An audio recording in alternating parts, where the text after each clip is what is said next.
உலகத்துல எந்த மூலையில யாருக்கு என்ன கஷ்டம்னாலும் அவங்களுக்காக முதல்ல கண்ணீர் வடிக்கிறவன் தமிழன்.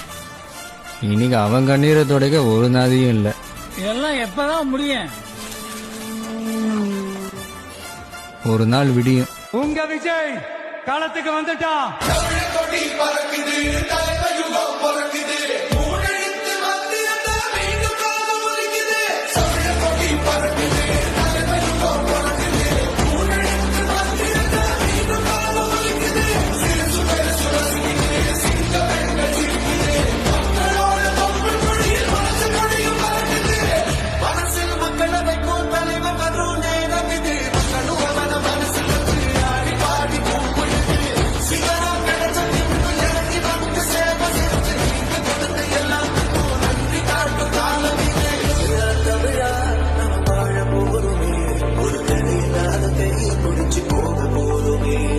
தமிழா தமிழா நம்ம வாழ போறோமே, ஒரு கரையில்லாத கையை